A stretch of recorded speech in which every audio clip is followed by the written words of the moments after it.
Hello and welcome to the state of Kentucky. I am Bruce Maples, publisher of Forward Kentucky, and we're really glad to have you with us. If you're watching live, we want to remind you, and we'll probably remind you a couple of times during the show, that if you comment on Facebook or YouTube, we can see your comments and we might share them on the show.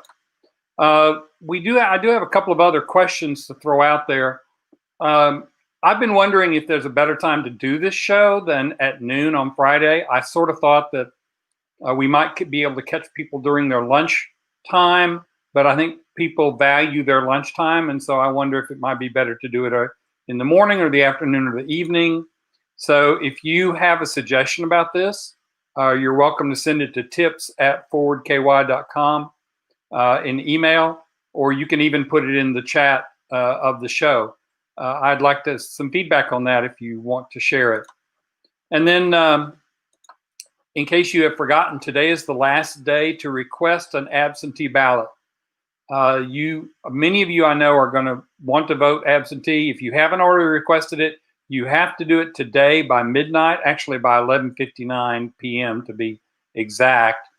And to do that, you go to govoteky.com. It couldn't be easier. It just takes a minute or two. But you got to do it today if you are planning on voting absentee. So go do that now. Most of you know that we are a member-supported media outlet. We don't currently do advertising. And so if you are interested in becoming a member, it's pretty simple. Go to forwardky.com/join and help us out, support our work. The basic membership is $3 a month, which most people, I think, can afford. So I'm excited that today we are going to have Amy McGrath with us again. She's been on the state of Kentucky once before, and I'm looking forward to talking with her now that we are out of the primary and just a few weeks away from the election. It's a good time to talk with Amy and to see how things are going. What she thinks about the upcoming debate or debates, depending on what the McConnell camp does. And it's a good time to find out what we can do to help as she moves toward the election. So right at this minute, I'm sort of waiting on her to sign into the show. I can tell you, as somebody who's been a candidate, it is sometimes hard to keep right to a schedule because people want to talk to you. And so you have an event and then you leave, you try to leave and people still want to talk and you're like, well, we need to talk to people. But I think it's going to be a really interesting show today and I'm really excited about it. And I believe that Miss McGrath is with us. So let's bring her into the show. Hi. Ms. McGrath, welcome back to the state of Kentucky. Hi, it's great to be with you. It's good to have you. This is a propitious time since we are just a few weeks away from the election and you have a debate coming up. But I want to start, before we get to all of that, I ran for office 6 years ago. It was just Metro Council in Louisville. It wasn't a statewide race. But I remember at this point in the process, I had two very conflicting emotions going through me. One was, there's so much left to do. We have so many people we need to talk to. We need to get this done and that done and this done. And then the other emotion I had was, I am so tired. I'm just, worn out. And I'm sure that I can't even imagine a statewide race. So before we get into everything else, how are you doing?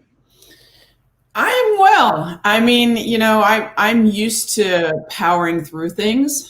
And, the deployments and things that I've done in my life, workups for carrier qualifications, things like that. I mean, those were long journeys to get to a point where you push it through at the end with 2 or 3 weeks of workups and things like that. So I'm kind of used to that in my life. And we've got 25 days to go. And we're the entire team is in full swing right now, and we're doing everything we can. I'm going to ask you another question that I certainly a week ago had not planned on asking you, but the events of the last 2 or 3 days, I think, put it on the table. I don't need to know details, but I know that with presidential candidates and vice presidential candidates on both sides, Secret Service is provided for them as they go through the campaign. Does the state provide you with any sort of security, or do you have your own security, or what? The state does not provide security, but I do have my own security. And I have a team of amazing patriots who have all served in law enforcement in their lives and are professionals. I'm thankful that I have that amazing team. Well, like I said, it's not a question that I would have thought to ask, but we're in unusual times. Yeah. So let's get to what we normally would talk about at this point, which is how's the campaign going? Well, we're doing well. As I mentioned, we're kicking it into gear, and everybody on the team is working really hard right now, and people are fired up. I mean, I think that what we've seen is just an enormous amount of energy towards getting your ballot, getting out there, getting your voice heard. Kentucky, of course, has never made it easier to vote than this year. Yep. So that is significant. And then that, in addition to the fact that it's really becoming quite clear to many people, even people who are not, super politically savvy in terms of like they're always Republican or they're always Democrat. They're just, people, everyday Kentuckians. I think it's becoming clear that, we've got a Senate led by our senator who, even in the middle of a national crisis, can't get it done. Mm-hmm. And as you think about the fact that, he's trying to, cares more about rushing a Supreme Court nominee through right now than negotiating and making sure that we have the relief that even the president wants done right now.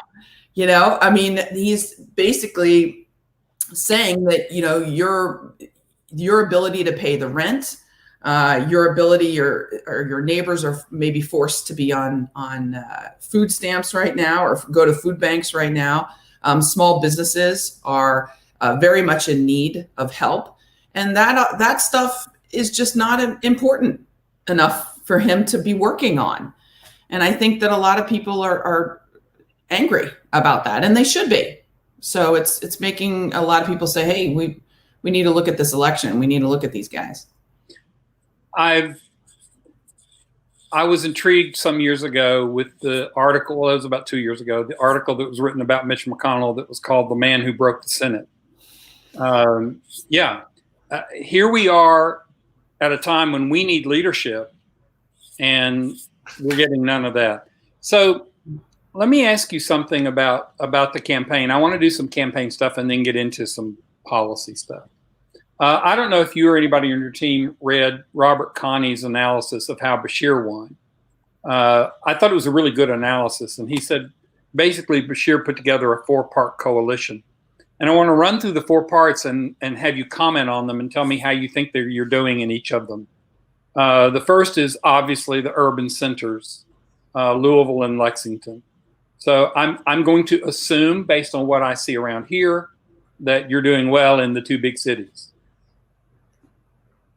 I think so too. I mean, I think what we've seen is just from the number of ballots that have been requested from urban centers. It's even a higher percentage than, what we expected. Okay. And I think that's really important, and that shows a lot of enthusiasm. So, by the way, my wife said to tell you that she has returned her ballot. We dropped it off yesterday. Good. I'll make sure Mary doesn't call her then. Yeah, I was very impressed by that. I mean, she requested an absentee ballot. She's voting absentee. I'm voting in person. And here's this card in the mail. Nina, did you return your ballot? I just thought that was very impressive. That was good work. Mm-hmm. The second part of the coalition was small towns, not urban centers, but particularly small towns with universities in them, but small towns. So you've been hitting a lot of small towns. How's that going for you? I think it's going well. I mean, people. So last night, Bowling Green's not really a small town, but last night I was in Bowling Green and we did an event there, and a older man came up to me at the end of the event and said, we've never seen this kind of energy for an election, and he said decades here in Bowling Green. And I thought, awesome. So we're doing well. A couple days prior to that, we were in Paducah. A couple days prior to that, we're trying to go everywhere. We're trying to hit the small towns and let people know, hey, we need new leaders. So I think it's going well. The third part of the coalition was East Kentucky, and East Kentucky is a hard place to campaign because it's so spread out. Mm-hmm. Transportation can be interesting. How much have you been able to get into Eastern Kentucky, or have you had surrogates who have gone out there for you? Well, I'm going out to Ashland today, and I've been out there many times just in the last few months, and I've gone out to Pikeville and try to get out to Eastern Kentucky at least once a week. I think, people in Eastern Kentucky, you're absolutely right. It's tough. They like to see their candidate. They like to know that person. I think that's really important. This sort of retail politics goes a long way for Eastern Kentucky.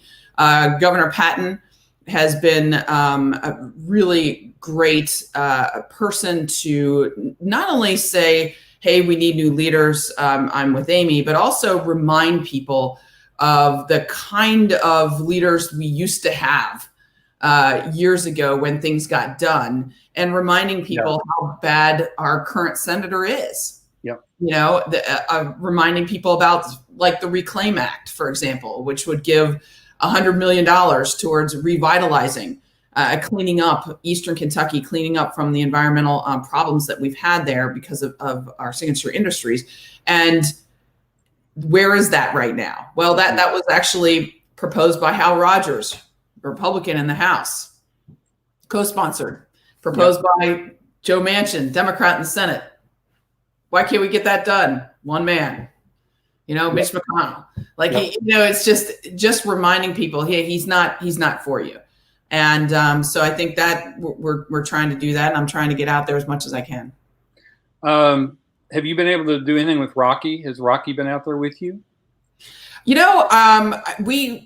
We look in I think Rocky is somebody who is awesome, and I know he's totally supportive of this campaign, but he's really busy right now. Yep. In the governor's, I know he's the governor's right-hand man. Yep. And the governor is certainly busy. So I haven't really asked, them to go out on the campaign trail as they're dealing with Kentucky and the coronavirus and everything else. But I know if we feel like, that's something that we have to do or would like to do, I know he would do it. And the other thing about campaigning in COVID is that we haven't been doing a whole lot of like huge, big rallies where you bring base. So it's kind of different. And we sort of recognize that. So, so you had an interesting primary where two gentlemen made a run at it, and one of them just about caught you. And I wondered how much you have talked to either one of them right after the primary or even more recently. Well, I've talked to both of them, actually, and multiple times, and both have been extremely supportive. Both Mike and Charles know how important, getting rid of Mitch McConnell is. And they have said they want to do everything in their power to help this effort, both of them. Both have endorsed me. Both have been doing, I just did a teletown hall with Charles 2 nights ago. Right. Mike Royer has been with me on the campaign trail doing voter registration in a couple of different places. I know Charles is working on voter registration on his own with his organization that he started. Right. So I think there's a lot of momentum there, and we all recognize that this is a really important effort, and we're united in that. So one of the reasons I ask is that your campaign seems to me to be trying to thread this really tough needle of how do I get people who maybe have voted for Trump and maybe have voted for McConnell, how can I get them to come over here and vote for me? And at the same time, keep my base engaged and get them out there as well. And I've been intrigued watching some of your messaging around it. It seems to me, and I'm not trying to, say that I'm some expert, but it just seems to me that after the primary, you broadened your message some. There was more discussion of some of the issues I would say people on the left are concerned about without losing your appeal to the people on the right. Am I missing that? Am I mistaken about that? Because it seems like Charles and Mike were able to add breadth to the message. Well, both of my primary candidates, I thought, ran amazing campaigns with really strong messages.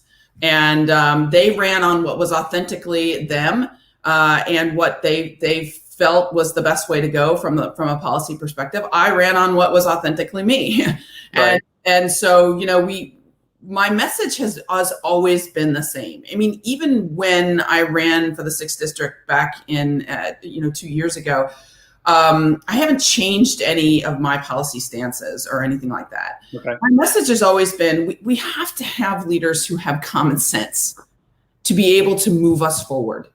And yes, I do want to move forward in a big way on things like healthcare, the environment, things like immigration, all of these things, money in politics, for example. But we cannot move forward unless we get rid of one man. Right. And my perspective, I've always said, let's have some common sense solutions, because this is, we know we can fix these things. For example, getting prescription drug prices down. 90% of Americans want that. Right. And so what I also try to do is remind people, look, there's a reason why a lot of people voted for President Trump back in 2016 in Kentucky. The system is not working for so many people. Right. And we have to recognize that. And if we don't, then I feel like our message is going to fall on deaf ears, because and what I'm trying to do is show people, look, the system isn't working. And this man who I'm running against, guess what? This is the system that he built. Yes. It's not working. And so, it's always like the sort of old adage of, you want to drain the swamp? Okay, great. I want to drain the swamp too. You can't drain the swamp until you get rid of the guy that built it. And now I'm not running against the president. I'm going to let Vice President Biden and Kamala Harris and Senator Harris take that fight on. That's not my fight. My fight is against Mitch McConnell, because he is so bad for Kentucky and our country. And I have to keep that focus. So just as a side note, the line you just used, I don't know if that was a prep line or if it just came out, but that's a great line. You can't you get rid of the guy who built it. That's a wonderful line. And I also try to show people that, like, look, this isn't I've never been somebody who was just all the blue team or all the red team. Yeah, I'm a Democrat. I'm proud of that. My husband's a lifelong Republican. For both of us, we're Americans first. And all of us don't always fit in a box. And by the way, when I served in the military, and this is the kind of senator I'm going to be, I didn't raise my right hand, okay, and swear allegiance to a president. Yes. He was the commander in chief, but my oath was to the Constitution of the United States of America. Right. And to the American people. And that is the kind of senator I'm going to be. And that's why when I talk to people, I say, look, there are some things that I can agree with President Trump on, like term limits, congressional term limits. I'm for those. It's top on his agenda, and I try to meet people where they're at. President Trump, for example, has talked about getting prescription drug prices down. He can't get it done because of Mitch McConnell. Yeah. So those are ways that I can show people, look, for me, it's not about just being pro or anti a president or a person or a party. It's about doing what's right for Kentucky. Okay. I'm a policy wonk. I have been for a long time. And so I have to always guard on this show about just, going down the policy well and hanging out there. So I'm going to leave that for the moment, except to say, and I want to say this, we have run as posts some of your recent policy platforms and then linked back to your site, for them. And I want you to know that obviously because of who we are and how we tag ourselves, we have a lot of progressives who read the site. And I put up one of them and we got a number of comments of, wow, this is great. This is good stuff. So I really like the policies you're putting out there and the platforms you're putting out there. And I think they're pragmatic and I think they're big and I think they're visionary. And so kudos to you for that work. I think it's solid.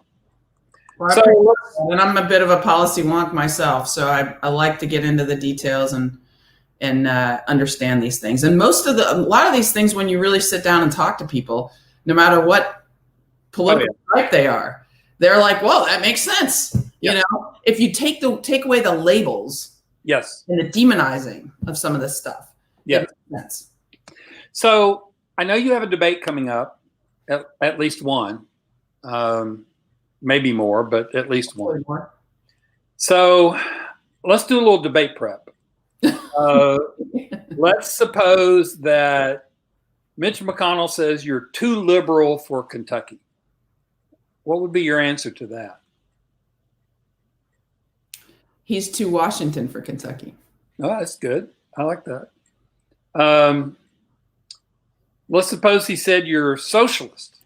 What would you say about that? I would say, look, man, I served my country wearing the uniform for 20 years as a United States Marine. Really? You think I'm a socialist? Come on. Give me a break. So what if he said you're a bad pilot? I would say he doesn't know what he's talking about. That's what I would say. And, and to me, if he said that, it just goes in line with all the other lies that he's thrown at me. So, Yeah. I have noticed, it seems to me, and again, I don't spend a lot of time on social media, so I don't necessarily see all the ads. You're one of the few people, maybe the only person that I know who has come into a race against McConnell with enough money to meet him on that territory and to do the advertising. It has seemed to me lately, and by lately I mean over the last 6 weeks, that the ads have gone more to being about Amy and less about being about Mitch. Is that accurate? Is that planned, or is that just my perception? I think it's a balance. I think when you run a campaign, you have to in your ads, you have to do one of three things, right? You have to, there's the ad that shows people and tells them about Mitch, because a lot of people need to be reminded how bad he is. Yeah. Okay. So that's one. There's the ad talking about you, right? Because you can't just assume that people are not going to like him and then vote against him. They want to know who you are. And so we have to, I want to show people who I am, what I stand for. I stand for affordable and accessible healthcare. I stand for things like equal pay for women, basic stuff like that, and who I am. I'm a Marine, I'm a mom, that kind of thing. And then the third category, of course, is you have to respond to the lies. Right? Because if you don't respond to the lies, now you can't respond to all of them all the time. Right. But if you don't respond, people tend to sometimes believe them.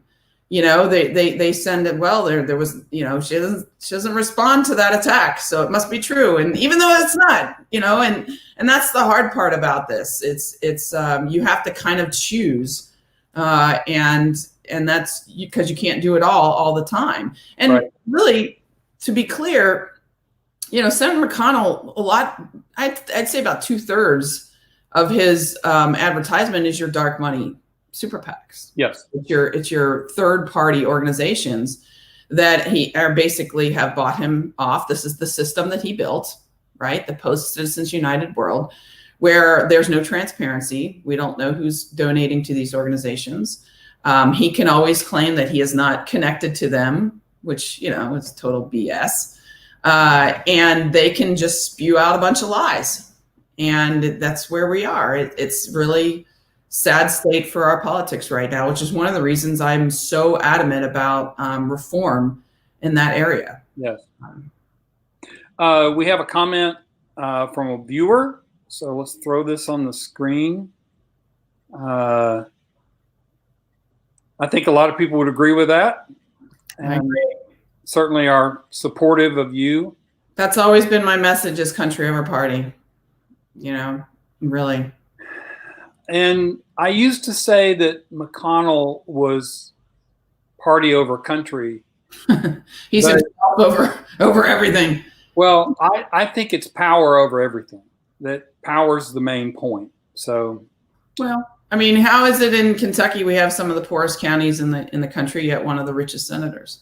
Yeah. I mean, it's just it's how is it that we have some of the lowest wages in the country and we have a senator who has systematically tried to undermine unions for decades? How is it that we have the highest cancer rates in the country, highest rates of diabetes, second highest per capita spending on prescription medication in the country? And it's our senator who is the one that won't allow any of the 6 bipartisan bills to get prescription drug prices down, even when we have a president who has that as top of his agenda. Our senator won't allow any of those bills to the floor for a vote. Why? He gets the most money from Big Pharma than any member of Congress. He is not working for Kentucky. He's working for himself. He's working for his own power. That's what he's been for a long time. I really, really, really, really want you to defeat him. I really do. And I think, for anybody watching, who, no matter where you are on the ideological spectrum, you have to think this is our democracy. And, you may not agree with me on medical marijuana or whatever, or the minimum wage or something, but we have to get our democracy back. And we cannot do that unless we get rid of this man. And so that's why I'm working so hard, and I'm trying to inspire people to get out and vote, to do that, because it's our country. It's not his seat. It's our seat here in Kentucky. Again, not that I'm any sort of expert, but as somebody that's not inside your campaign, I will simply tell you that last message about democracy and we can't get it without getting rid of him is the strongest message I've heard. So I hope you go with that. I want to share something with you, something we've been doing that I'm not sure you know about. Let me show you a picture. So let me make it a little bigger. This is a quilt that was made by some ladies at Daily Coast who make quilts.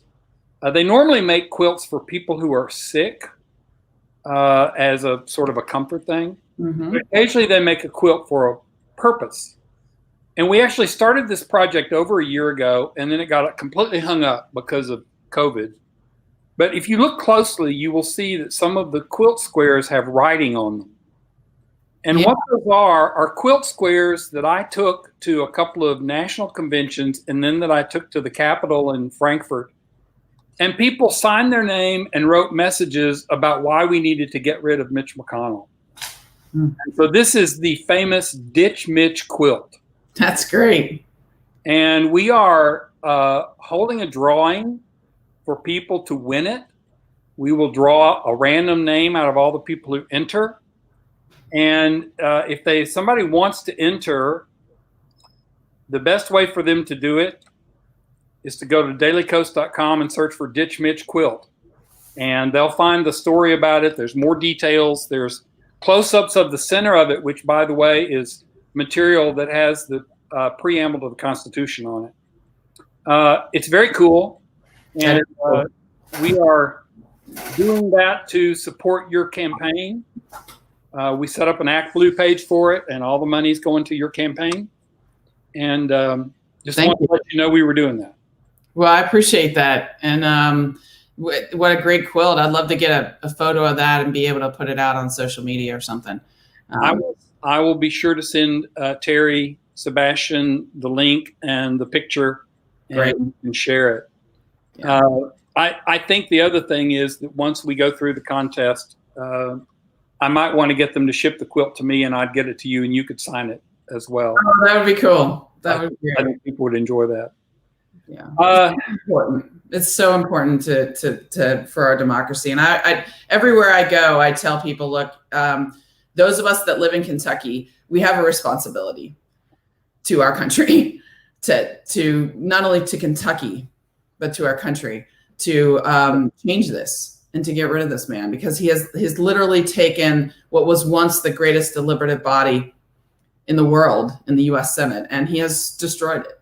It can't even even in the middle of a national crisis.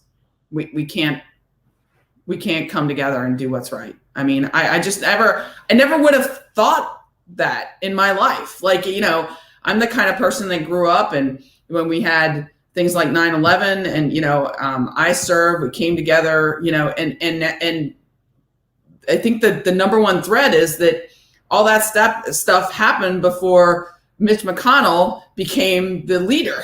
Now that he's the leader, everything is weaponized. Supreme Court nominees, aid to Kentucky, everything is politicized, and it's terrible. And it's terrible for our country. He said that he thought it would be better if Kentucky went bankrupt. Yeah. Well, back in May and April, I mean, he was talking about, well, I don't see the urgency for more aid. Then he took a vacation all summer. Yeah. And then didn't work on it. At the end, when the aid ran out, he threw out an unworkable bill and didn't negotiate and ran away. And, now he's saying that he doesn't want to work on it.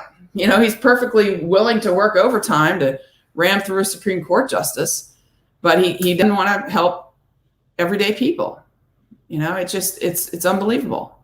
The Senate is not meeting to consider any legislation, but they continue to vote on justices. That's what they're doing. Amy McGrath, you have 25 days. Mm-hmm. You and your team. Yeah. I'll send you some energy drinks and my best wishes. Well, I appreciate that. And I want to say it's 25 days, and it's myself and my team, but it's also everybody else who's watching out there, because we love our country. And if you are a patriot, you love your country, and you know that we have to change and do better, I would ask everybody to be involved in some way, shape, or form to make that happen. But because we cannot do it alone. This is about our country, and it's about all of us stepping up and saying enough is enough. On that, I think we will end. Enough is enough. Amy McGrath, good luck. We're pulling for you, and thank you for being on the State of Kentucky. Great to be with you. Take care, everyone.